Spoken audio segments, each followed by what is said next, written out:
Всем привет! Вы смотрите программу «Иллюминатор», выпуск 5. И с вами ее ведущий Николай Терешкин и Евгений Инди Можаев. Смотрите в этом выпуске. Рубрика «Расширенная вселенная», книги периода приквелов и «Война клонов». Косплей. Почему штурмовики стреляют мимо? Коллекционирование. Уникальная коллекция бюстов и статуэток. Вопросы и ответы. С раздачей подарков. Как обычно. Мы переходим к рубрике «Расширенная вселенная», и у нас в гостях снова Дуглас. В прошлый раз мы закончили наш разговор о книгах на книге Dark Plagueis. Что же дальше? Дальше у нас, соответственно, идет эпоха, которую обычно называют становление империи. Приквелы. И там есть, соответственно, несколько книг, которые предваряют первый эпизод. Про Дарта Мола, Дарт Мол Диверсант и Дарт Мол Темный Мститель. Кстати, Дарт Мола Темного Мстителя стоит, наверное, прочитать, кому нравится трилогия Ночи Корусканта, потому что они сюжетно очень сильно связаны. А дальше идет роман «Под покровом лжи». Это роман на политическую тематику. Там рассказывается о том, почему, собственно, канцлер Валорум потерял уважение, и почему его было так легко скинуть. Дальше новелизация первого эпизода. Да, и дальше новелизация первого эпизода. Что вообще можно сказать о новелизациях? Естественно, вы там не увидите каких-то сильных отклонений по сюжету от того, что мы видим в фильмах, но в новелизациях всегда сильнее раскрываются характеры персонажей. В новелизации первого эпизода можно увидеть, насколько действительно Квай-Гон заботился об Анакине, практически как отец ему был. Для всех любителей Квай-Гон Джинна. Всем рекомендуется. Однозначно. После первого эпизода у нас есть книжка «Планета Бродяга». Да, эта книга не особо важна для истории этого периода, но для дальнейших событий она потом будет важной. Для событий уже после шестого эпизода. Сильно после шестого эпизода. После «Планеты Бродяги» идет книжка «Преддверие бури», но она мне показалась очень скучной. По-моему, трешняк полный, но если кому интересно, конечно, прочитайте.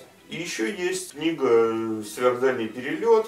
Тимоти Зана. Книга замечательная, и это предыстория для Тарановской трилогии, которую обычно всем советуют, с чего начать читать книги по Звездным войнам. После этого у нас идет новелизация второго эпизода. Ну, да. Мне показалось довольно скучная. Мне даже сам второй эпизод кажется довольно скучным, если честно. Так что можно сразу перейти к следующим книгам. Давай, наверное, опустим вот всякие боевички. Кэтрин Трэвис, Репаблик Команда и все, что с этим связано. Вроде того, да. Я пытался это прочитать, мне показалось безумно скучным. Дальше у нас идет серия книг периода «Войн клонов». «Уязвимая точка». Это книга про Мейса Винду. Кому нравится этот персонаж, однозначно стоит прочитать. Нельзя не сказать про дилогию Мидстар. Я не читал. Очень советую. Это очень психологическая вещь. Про боевых медиков. Цинизм боевых медиков. Типа, как они называли тяжело раненых клонов. Как? Запчасти. Понятно. Главные герои там, в первую очередь, конечно, Берри Софи. Персонаж, который, по-моему, совершенно испортили в новом сериале «Войны клонов». Та Берри Софи не могла уйти на темную сторону. А дальше у нас идет книжка «Испытание джедая». Она довольно важна для истории. Это приключения Энакина на планете Прозетлин. И в конце этой книги, простите за спойлеры, Энакин наконец получает звание рыцаря. «Йода. Свидание с тьмой» такая довольно проходная книга, но там есть несколько замечательных моментов. Когда Йода встречается с Дуку, Дуку ему говорит: «Темная сторона может все», а Йода ему: «Вот, роза, сделай мне розу». На это Дуку было сложно ответить, как ты понимаешь. А после этого начинается трилогия «Вместе ситхов». «Лабиринт зла», в принципе, довольно интересная книга. Она отчасти схожа сюжетом с мультиком «Войны клонов» 2003 года. Да, но там есть несколько расхождений.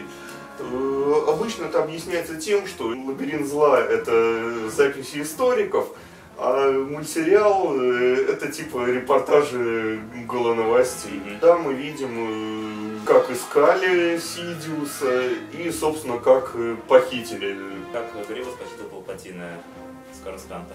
И потом, собственно, идет новелизация третьего эпизода. Мэтью Стовер автор. По-моему, это самая замечательная новелизация из всех 6. Полностью согласен. Если к фильму у меня есть очень большие претензии по поводу перехода Анакина на темную сторону. Ну, в фильме он реально, а не сходили ли на темную сторону? А почему бы и нет? В книге этот процесс показан очень тщательно, детально и очень Он интересно. показан как процесс. Сложность выбора между Палпатином, который ему был практически как отец последние И много советом лет. джедаев, которые от него, в общем-то, стали отдаляться и держать его но в стороне. но которым он все равно старался быть верен. Он искал Галакрон, чтобы узнать тайну бессмертия для своей жены. Анакин так сильно вспылил из-за того, что его не сделали магистром, именно потому, что к архиву джедаев и Галакронам был доступ вот именно у магистров. И он не мог эти знания получить, не будучи магистром. Еще в этой книге есть просто обалденная сцена, в которой перед тем, как открыться Анакину, Палпатин ему предлагает все во вселенной. Все, что ты захочешь.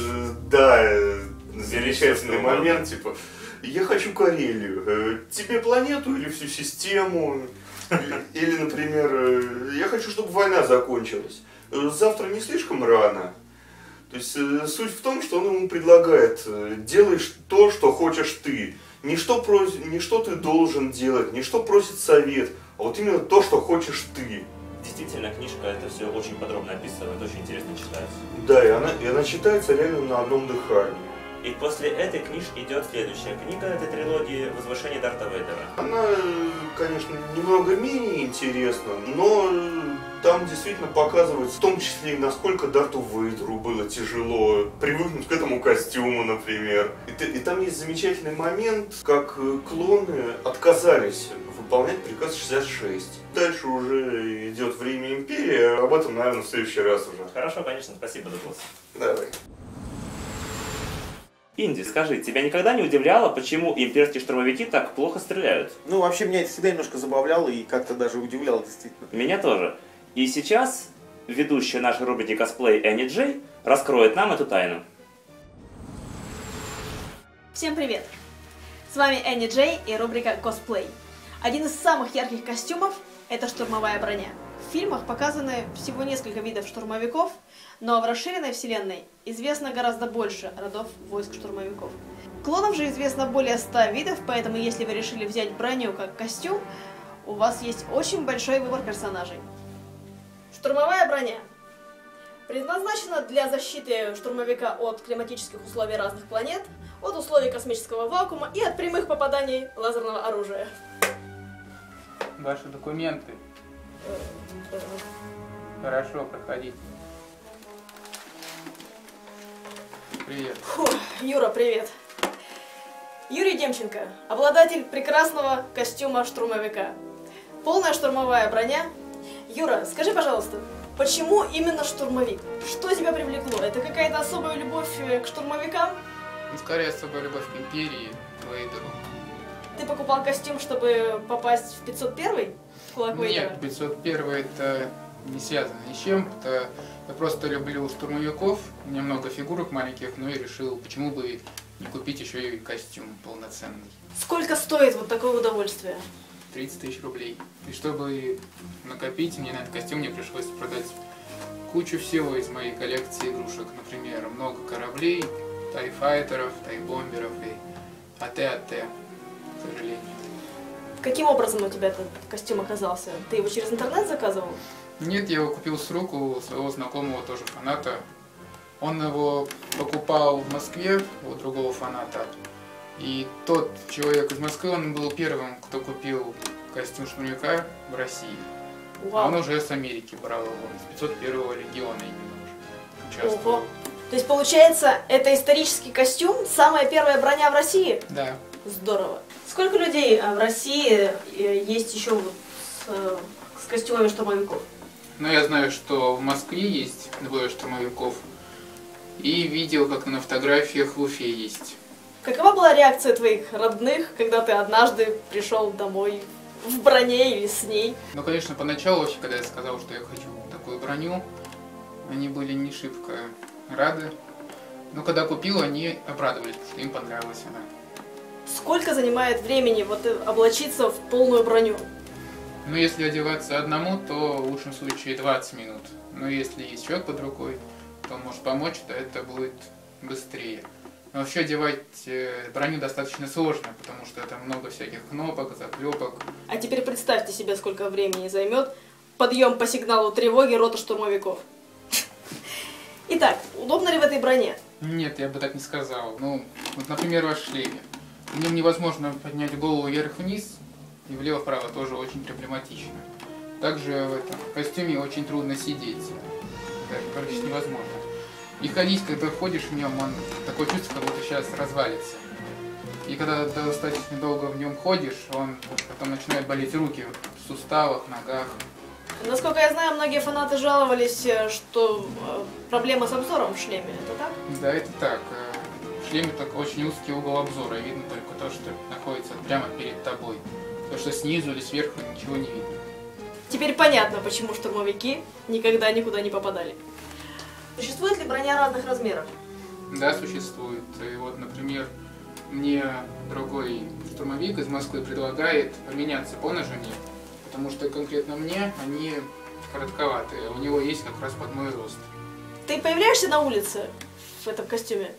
Один раз было, это в одном парке, это было будний день, там никого не было.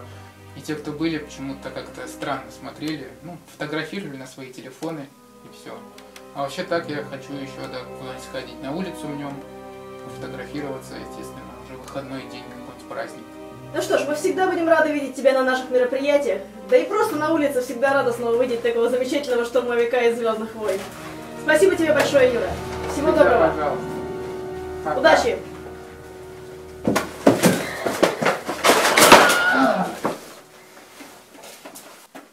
С вами была рубрика «Косплей» и Энни Джей.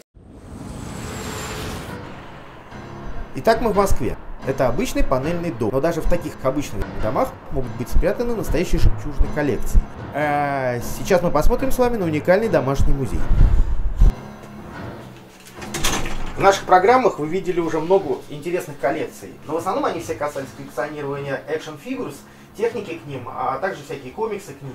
Сегодня мы с вами увидим что-то действительно интересное. Это направление коллекционирования более популярно за рубежом. Это статуи, бюсты, диорамы, выполненные из полистоуна. Вот такого плана. А теперь давайте познакомимся поближе с владельцем этой коллекции. Привет, Кирилл. Привет. Ну что, покажешь нашим зрителям свою коллекцию? Да, с превеликим удовольствием. Давай посмотрим. Вообще великолепно. Ты почему решил собирать именно вот такие крупные, занимающие много места, собирающие пыль, вот эти вот статуи, статуэтки, бюсты? Ну, именно они понравились мне своим образом. Точность в деталях, да? Да, очень хорошо передают самого персонажа. В основном у тебя, я так понимаю, Gentle Giant. В основном раньше я собирал только Gentle Giant, потому что он мне нравился больше. Сейчас я собрал практически все, что хотел. Постепенно я перехожу на Sideshow и Attacus. Собирается коллекция постепенно, в течение многих лет. Ты помнишь, когда ты познакомился со «Звездными войнами», с чего все началось и почему тебя это увлекло? Ну, впервые «Звездные войны» я посмотрел в пионерском лагере в году 89-м, во время «Тихого часа». Ну, фильм очень понравился, конечно, детские впечатления неповторимы. Так проникся к «Звездным войнам». Любовь сохраняется по сей день. А потом, как бы, после фильмов, у нас же тогда ничего не было. Где-то в году в 91-м купил свою первую книгу по «Звездным войнам». Это знаменитое белое издание, да? Да, белое издание, да. После чего было такое небольшое затишье, года, наверное, на 4, пока в наших магазинах не появились фигурки Кендер. Сколько собрать успел? Начиная года с 95 по 2006, конечно, по возрастающей, я собирал экшн-фигурки, собрал около 500 штук. В упаковках? Да, в упаковках. Ты их так и хранишь? Да. Это практически вот целые коллекции тех времен, Ну да, это коллекция определенных серий, полные. А потом давно ли перешел вообще? Сколько лет назад начал собирать именно вот эти Ну, вещи? года, наверное, с 2007-го. В одном из интернет-магазинов Москвы я увидел такого Боба Фетта в продаже. На тот момент я подумал, что это просто обычная фигурка статичная. Дорогой он? Вот, да, меня очень удивила цена 8000. Но по сравнению с экшн Да. фигурой... Ну, конечно же, я потом выяснил, что это такое. Мне объяснили, что это статуэтка. Я понял, что все, он мне нравится, я хочу его купить. Я сэкономил деньги и побежал в этот интернет-магазин. Я его взял, принес домой, облюбовал. Конечно же, он мне очень понравился. Вот. И после этого я понял, что свою коллекцию я буду расширять в этом направлении. И с того момента ты перестал собирать экшн-фигуры? Не перестал. К тому моменту еще интерес к экшн-фигуркам не пропал. Параллельно я начал собирать бюсты этой же самой компании и остальные статуэтки. Здорово. А есть какие-то вот твои любимчики из всего, что у тебя вот тут представлено? Да, это как раз твой сосед Рампер, самый любимый по «Звездным войнам» персонаж. Слюни как настоящие. Да. Застывшая смола? Да, наверное, а может быть и пластик какой-то. А еще что? Очень нравится диорама. Битва на Битва Хоте? на Хоте, да, Вампа. С Ход Тонтоном Ассау или Люка. Ход Атак? Потом, конечно же, один из любимых персонажей в коллекционном плане. Салацус Крамп. Это Салацус Крамп, он в формате 1 к 1. То есть Да, он такой, он был реально, фильм. это реальные размеры, да. Над ним работал тот же художник, что работал над макетом в фильме. И, наверное, не менее шикарный по исполнению это Гоморианский страж. Это особо любимый. А общее вообще количество у тебя подобного? На данный момент я собрал 62 бюста. А статуэток? Статуэток у меня порядка 20. Это если вот компания Gentle Giant, которая относится к Boba Fett. А помимо Gentle Giant у тебя здесь... Основным направлением коллекции у меня, конечно, был Gentle Giant. Я собирал бюсты и статуэтки. Вот. Когда коллекция основных экспонатов подходила к концу, я начал переключаться на другие компании. Это Atacus и Sideshow. На данный момент из Gentle Giant я собрал все, что хотел. Они не спят и производят каждый раз новые то диорамы, то статуэтки, то премиум форматы, то вот такие вот лайфсайзы. Я так понимаю, что они так не спешат, как Hasbro со своими экшн-фигурками. Для производства каждого экземпляра уходит довольно много времени, да? Да, сразу так быстро, конечно, не сделаешь. И в чем их прелесть? Они же лимитированные все в основном. Да, у них есть свой тираж. И на каждом экземпляре написан номер. Да, но тиражи абсолютно разные. У кого-то может быть 400 штук, у кого-то 200, у кого-то 1500 и даже больше. Но все равно приятно иметь, например, фигурку, на которой конечно, сзади приятно, да. номер какой-нибудь там 65. Да, приятно иметь одну из 200 фигурок на весь мир. Но главное это не стоимость этих фигур, статуэток и бюстов, не внимание к деталям, не их ограниченный тираж. На самом деле это по сути настоящее произведение искусства. Как, например, вот этот Вейдер.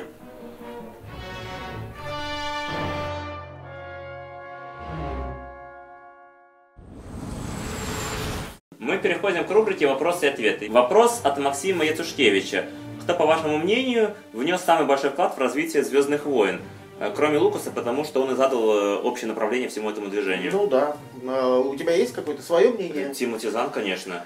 Ну, по сути, да, Тимоти Зан, он начал расширенную вселенную в 91 году, возродил ее и заложил, в общем-то, все дальнейшее направление постэндорской эпохи. Еще считаю, что Джеймс Лючено тоже внес очень немалый вклад. Андрюха Фролов спрашивает, в каком возрасте джедаи становились подаванами? Ведь Асока Тано стала подаваном очень рано, в 16 лет. Ну, вообще-то не очень понятно, что имел в виду Андрей, да? Скорее очень поздно, чем очень рано. 16 лет это очень поздно для становления подаваном. Нормально это считалось в 12-13 лет, до 14. Об этом написано в книге Дэйва Уолвертона «Ученик джедая». Если подаван не мог найти себе мастера к 14 годам, то его отправляли на картошку. Это называется сельхозхозяйственный техникум по-джедайски. Михаил Белоусов спрашивает, как вы относитесь к различиям в переводах? Например, «Деистребители». По-английски звучит как TIE Fighter. Ну, это сокращение аббревиатура Twin Ion Engine, двойные ионные двигатели. У нас есть переводы «Сид-истребитель» сдвоенный ионный двигатель и «Ди-истребитель» двойной ионный двигатель. Ну или просто двойной ионный, да. Или двигатель ионный. Тут до конца, кстати, не ясно, что имели в виду. Это Эксмо делали такой перевод. И была такая сравнительная таблица переводов, которой пользовались фан-переводчики. И поэтому, в общем-то, теперь считается, что фан-переводы на голову лучше того, что у нас выходило в России официально. Следующий вопрос от Асоки Тано. Милый моему сердцу Евгений и Николай. Меня очень давно мучает вопрос, просто жить не могу, пока не узнаю ответ. Если Чуев первый раз появился в конце 3-го сезона мультика «Войны клонов», то сколько же ему лет на момент 4-го эпизода? Еще когда выходил 4-й эпизод, уже тогда было известно, что вуки живут очень долго, и Чубаке на тот момент 200 лет. Итак, настало время для вручения призов. Это наш скромный призовой фонд. И сейчас мы выберем победителя и выберем для него приз. Мне понравился вопрос о разностях перевода. Действительно, это очень интересный вопрос. Его задал Михаил Белоусов. И мы можем подарить Михаилу фигурку пилота.